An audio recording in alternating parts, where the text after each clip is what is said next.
Olá, sejam bem-vindos a mais uma videoaula, um pequeno vídeo encontro aqui, complementar a nossa matéria de Direito do Trabalho 2. Para a aula de hoje, eu gostaria de trazer uma análise sobre um instituto muito interessante do direito do trabalho, muito importante, um direito muito importante dos trabalhadores, chamado 13º salário. Afinal de contas, o que é o 13º salário, como ele é pago, em quais períodos, o que compõe e não compõe a sua base de cálculo. Em linhas gerais, era mais ou menos isso que eu gostaria de tratar aqui. Para começar a trabalhar esse tema, para a gente entender ele, é preciso trabalhar um pouquinho com as origens dele. E ele é muito interessante, o seu nascimento, o seu surgimento, a sua transformação em lei, porque é quase que o reconhecimento de um costume. Por que eu digo isso a vocês? Porque na primeira metade do século XX, vamos chamar assim, surge em algumas empresas, e isso vai crescendo, vai se expandindo, o costume de presentear os empregados ao final do ano, dar um presente, um prêmio, um abono, como em consideração ao ano que passou, e como um presente de Natal, vamos dizer assim. E esse prêmio muitas vezes consistia em mais um salário. Então é um costume que ganhou força nas empresas, nas relações de trabalho no Brasil, de que as empresas, ao final de um ano, davam um salário, alcançavam um salário a mais aos seus empregados. Assim surge a figura do 13º salário. O 13º salário é conhecido como gratificação natalina, e a razão é muito óbvia, porque paga ao final do ano como presente de Natal. E 13º porque é um salário a mais, além das 12 parcelas salariais mensais e legais pagas ao empregado, paga-se um salário a mais. Pois bem, então esse costume acaba por se transformar em lei, já na década de 60, que é a Lei 40.90/62, que ainda regula a matéria e que depois foi regulamentado pelo Decreto 57.155 de 65. Repito, Lei 40.90/62 e Decreto 57.155 de 65. Essas normas ainda regulamentam, ainda estão em vigor, ainda são as normas que ditam as regras, vamos dizer assim, do 13º salário. Mais importante, ou tão importante quanto, é o reconhecimento na Constituição Federal de 88, no artigo 7º, inciso 8º, do 13º salário como um direito fundamental. Observem que lá o artigo 7º, inciso 8º, o artigo 7º, como vocês sabem, estabelece o rol dos direitos fundamentais dos trabalhadores, estabeleceu então o 13º salário com base na remuneração integral ou no valor da aposentadoria. Então é garantido a todos os trabalhadores, inclusive os aposentados, uma remuneração adicional denominada de ou gratificação natalina ou 13º salário. Alunos, vocês vão encontrar ambas as denominações na doutrina, encontrar ambas as denominações sendo utilizadas na jurisprudência. Então, quando se fala em gratificação natalina ou se fala em 13º salário, se está a falar do mesmo instituto jurídico. Bueno. Então, se nós pudéssemos conceituar o 13º salário, nós poderíamos dizer que é uma parcela paga pelo empregador ao empregado que se acresce às demais parcelas salariais pagas ao longo do ano. Trata-se, portanto, de um salário a mais pago ao trabalhador. É importante lembrar que o 13º ele tem a natureza salarial, ele é um salário a mais pago ao trabalhador. E como é que funciona a questão do pagamento? Bem, a remuneração a ser observada é a remuneração do mês de dezembro, né? Obviamente que quando o empregado recebe remuneração variável, por exemplo, comissões, o valor da gratificação corresponderá a 1/12 do valor recebido a cada mês, ou seja, a média mensal, né? Então, quer dizer, o salário de dezembro, mas se as comissões, mas no caso de remuneração variável, as parcelas mensais, de uma forma, de uma média, integram o valor a ser pago a título de 13º salário. Para que, então observe, a cada mês de trabalho, né, o empregado ganha o direito a 1/12 de 13º, de modo que se ele trabalhou, vamos falar do ano de 2020, trabalhou todo o ano de 2020 para o mesmo empregador, receberá 12/12 de 13º, ou seja, uma remuneração integral.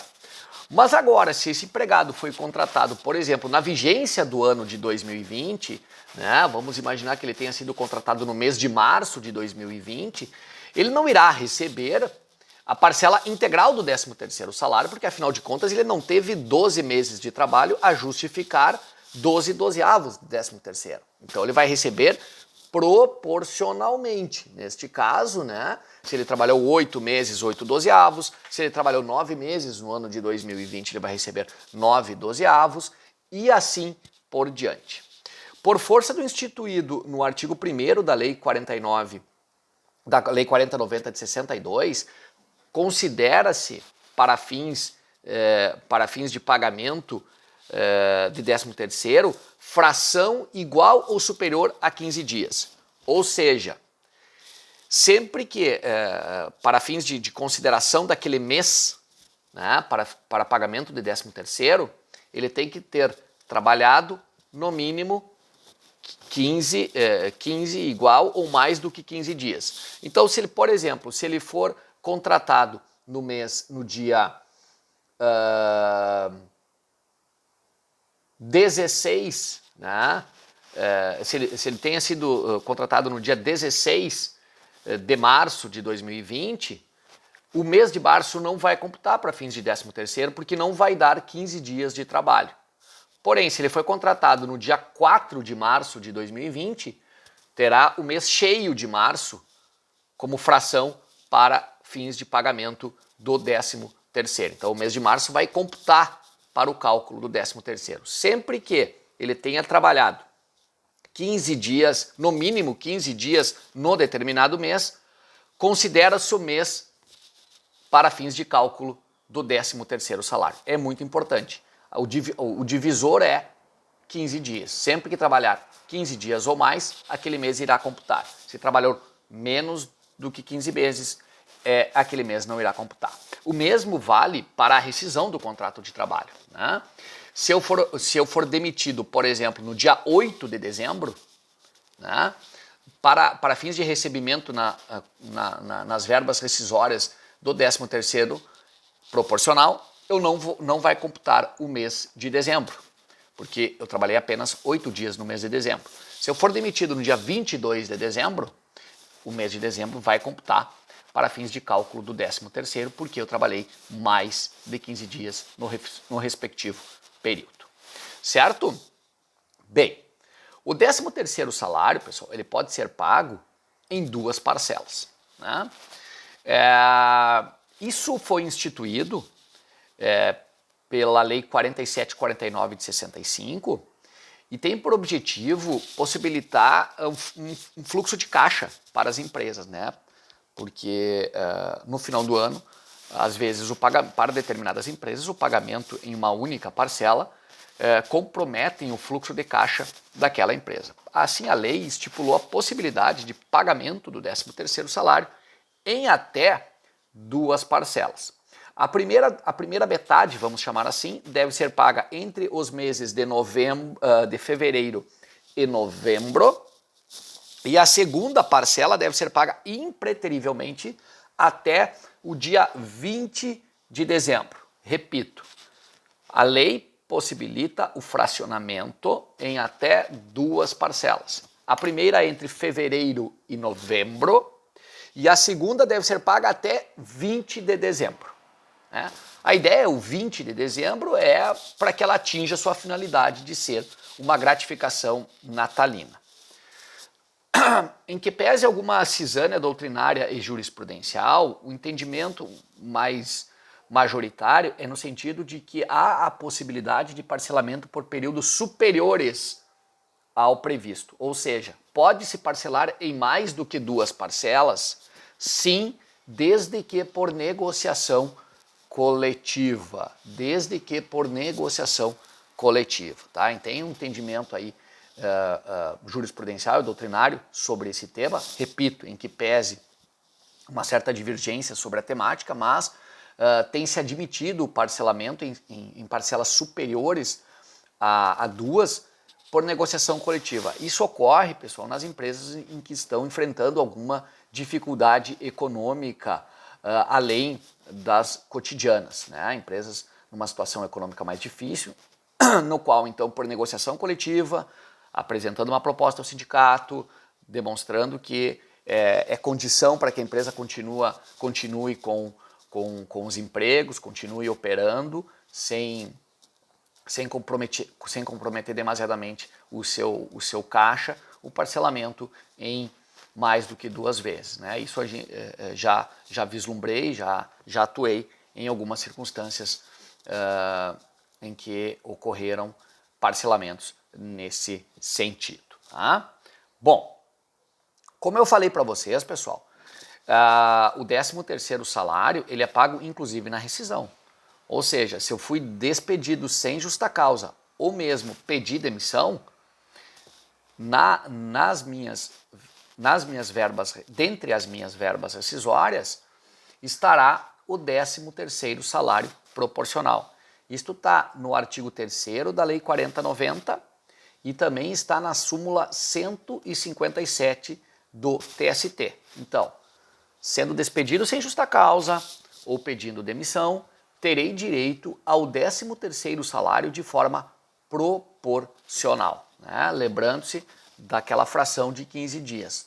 Cada mês em que há 15 dias ou mais de trabalho, ele vai computar para fins de proporcionalidade do pagamento. Porém, se eu for demitido por justa causa, né, o famoso justo motivo do artigo 482 da CLT, como por exemplo despedido por ato de improbidade, né, eu não terei direito ao 13º salário, que está previsto então no artigo 3º da Lei 40.90.62. Né, o artigo 3º estabelece então essas questões.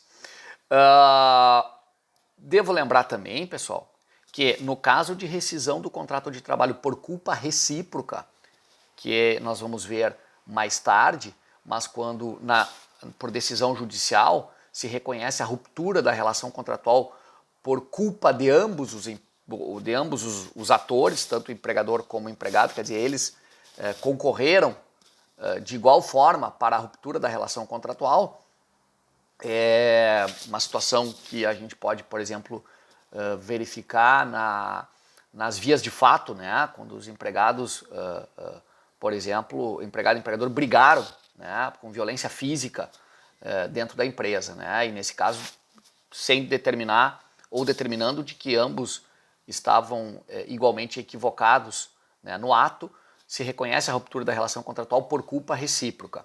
Neste caso, pessoal, o 13º, em sendo a culpa recíproca, será devido pela metade, ou seja, 50%. Isso, inclusive, está previsto na súmula 14 do TST. O que diz a súmula 14 do TST? Reconhecida a culpa recíproca na rescisão do contrato de trabalho, artigo 484 da CLT, que é o que regulamenta a culpa recíproca, o empregado tem direito a 50% do valor do aviso prévio, do 13º salário e das férias proporcionais. Tá bem? Bom, há de se lembrar também, pessoal, que as faltas ou ausências, né, em caso de acidente de trabalho não são consideradas para os efeitos de cálculo da gratificação natalina. Elas não interferem, não diminuem, não retiram o direito à gratificação natalina. Observe o que diz lá a súmula 46. Faltas ou ausências decorrentes de acidente de trabalho não são consideradas para os efeitos de duração de férias e cálculo da gratificação natalina.